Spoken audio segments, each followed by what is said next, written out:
What is up, guys and girls and ladies and gentlemen and all that good stuff? Today, man, I've got the Amygdala. This is my design, my build that I did with Jed Hornbeak. Very gracious with his time and his information, his patience, all that stuff, like teaching me how to use his machines and letting me loose in his shop. It all started off from this bar of ADCRV 2. And got it. I went ahead and bought the whole bar from him because I was like, well, we'll make another one. This knife was made for Scab's competition. I'm not going to toot its horn or any of that stuff. It's finished. I would say 90%. I'm going to put a strap on here. It's it can also take like a large Ulta clip or whatever, tack lock. It can take a large tack lock. I'm going to make a leather strip for scalp carry, and I'll include a tack lock on it as well. But when I say scalp carry, I just, like horizontal, for front or back. It'll wrap around essentially, and they might not go here. I just put the screws in there so I wouldn't lose it. I make the strap wider or just move them down a little bit. I don't know. We'll see. I'll play around with it and see where it's most comfortable. Kydex got scratched up, dinged up some kind of way. It's a little dirty. Ain't no big deal. But this is the knife I'll be sending Scab. So we, I ran into these, these rivets when I was polishing. Or not rivets, I don't guess. These eyelets, but I ran into them while I was polishing, and it is what it is, right? Now, I like the sterile looking blade, and he said you can laser engrave anything you want to on there, and I was like, can we do it anywhere? And he said, yeah. So I was like, I'd like to keep the side of the blades, without branding on them or anything. I don't really have a brand, right? This is like the first knife I've made in completion, so branding is really a big deal. But I did want to identify the knife. I named it the Amygdala. We'll go over that in a second. But here we got the steel type, USA made, and just my first initial and last name. That's laser engraved on the spine. Flip it over. It says Amygdala. And that's laser engraved on that side. So, hopefully speak good enough to identify the knife, people are using it. For testing when it gets to Scab, if it makes it that far. I will be sending it to Scab. I know he's going to pick 10 knives. I might not be one of them. I don't expect to be one of them. Definitely don't expect to win. I just kind of, wanted to do this to have fun. But really, I wanted to do this because I've always looked for an excuse to make a knife. And then, when Jed gave me the opportunity to come over and learn, thought I'd be a fool if I didn't take the opportunity to do so, So we sharpened it, or I sharpened it. This is my first time ever sharpening it on a belt. Kind of got a little wide on the tip. I guess it'll be okay. I could probably clean it up on a stone. It doesn't have a sharpening choil. That's okay, it can. I bought a Dremel. Thinking about dremeling it in there. Talked to Jed about that. He said it should be just fine. The tip on this side's kind of wonky as well. I may clean that up on a stone before. But I did get it sharp. Let's see if I can squeeze a little piece of paper out of here. Hey, this piece of paper I happen to pick up is the knives that I have for sale. They're all gone except for the CRK. Anyway, the Comet sold. The Mayhem is in auction right now. I think it's a little over $450.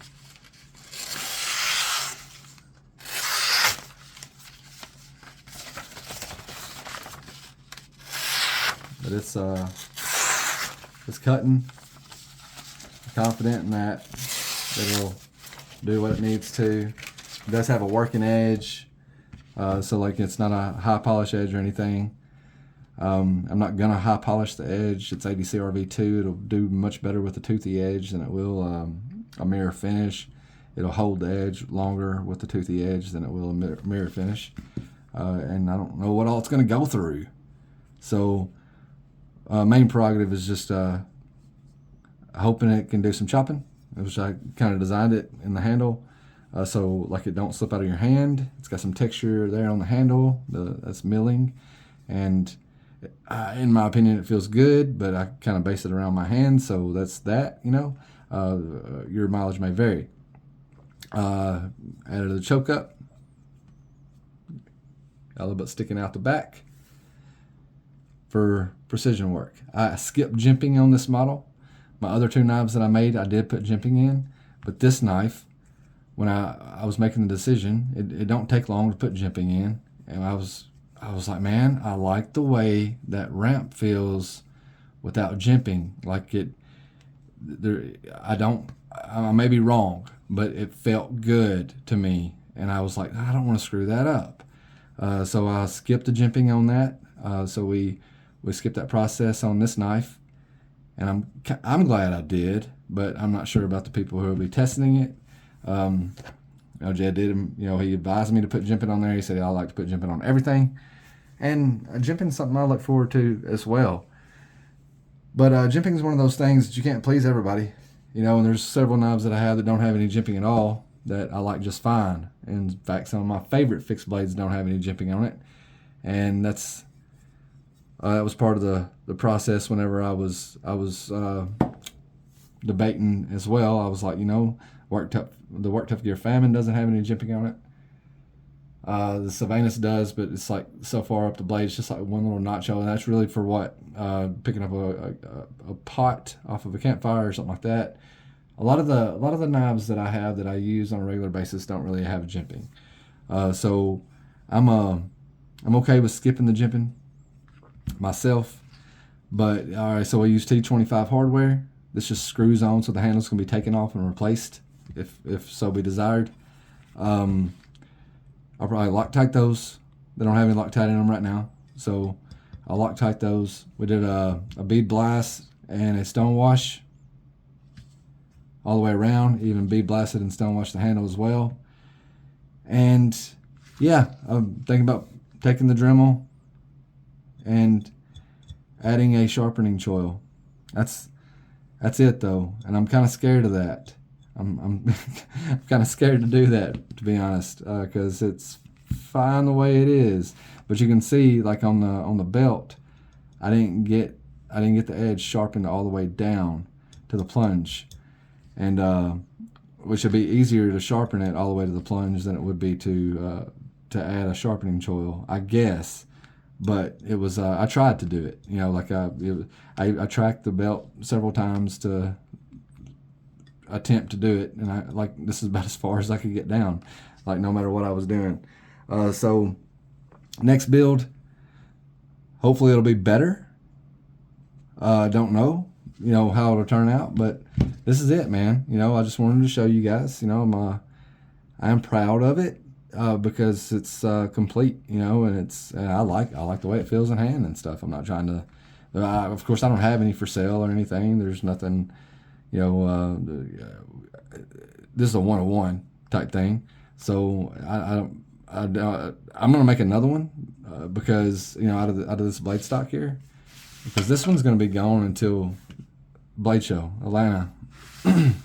So I want to make another one for myself, but that's it, man. That's the Amygdala. That's my design and my build. That's how it turned out. I'll guess we can go over some numbers if you want to. Might as well, right? So from butt to tip, it's about 10 inches, 10 and a quarter inches. The blade is 5 inches with a 4 and 3/4 inch cutting edge. So from the end of that handle there to the plunge, about 1/4 inch. What about the weight? Oh, this thing is heavy, man. Thing is heavy. Let's see how heavy Courtney's trying to call. We'll call her back. 12.2 ounces. Make sure that's zeroed out. Yeah, it's zeroed out. So 12.2 ounces with the Kydex sheath as it is right now. Of course, it doesn't have the leather on there or the tech lock. It's 14.8 ounces. Amygdala. I'll explain the name of that and then we'll end this video. The amygdala is a portion of the brain that its main functions is it kind of controls your emotions, but it also works with the fornix and the cerebral cortex or whatever to process visual and audible information into learning and memory, right? So I felt like it was a fitting name. It's an almond-shaped thing in your brain, you know, like so. It's I had this like almond-shaped blade. I almost called it the Parmigiano because Parmesan knives are usually almond-shaped, so you can stick it in the Parmesan and you can crumble it up. You know, like without you don't really slice Parmesan, you dig it out, right? And whenever I designed the knife, I wanted it to have some digging functions. Not to be a shovel, but something wide enough and broad enough to where if you stuck it in the ground, you could dig some dirt up for the mushrooms and stuff. You know how Courtney is, right? Like, so, if she finds some truffles, you know, like she can dig them up or whatever. If she finds whatever, you know, she can, you know, it could be used as a digging tool as well as a knife. So that was the thought process on the almond-shaped blade. It's not completely almond-shaped, but it has that vibe going on with it. And with the amygdala being almond-shaped and part of the learning functions of the brain, I'm learning how to make knives. Just felt like it was fitting. So that's where the name come from. That's Amyg. Did I spell that right? Yeah. Amygdala. That second A didn't come in very clear, but it's okay. It's not a big deal. Like I said, 101, right? So we're not have to worry about any warranty claims or anything on this knife. So I'll never get rid of it. It's mine. Wish me luck, man. You know, I guess it's going to go to that Carnivora thing. We'll send it to Scab.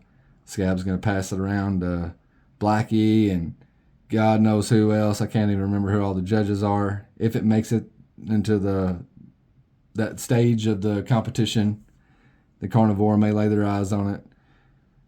If I'm a finalist, however that works, Carnivora may feature the knife at Blade Show. And as far as I understand, that may also come with a opportunity to have a production version of the knife made by Carnivora. Listen to Don and what is the new guy's name? Not Brett Blake. I can't remember, but Choir Boys had a interview with the guys at Carnivora yesterday. As of the time of recording this video, this is Monday, so I watched it on Sunday. Great interview. If you hadn't watched it, you might as well go over and check it out. But this is it, dude. Give me your thoughts. Give me your opinions. Lay it on me. You know, I'd rather. It's easy to tear somebody else's knife apart. It's kind of hard to tear your own knife apart. But let me know what you like about it. Let me know what you don't like about it equally. That's the stuff I need to know. If I do the sharpening choil, I'll do a little short update. That way, it's not a complete video that you got to put yourself through. You guys have a great one, and we'll catch you on the flip side.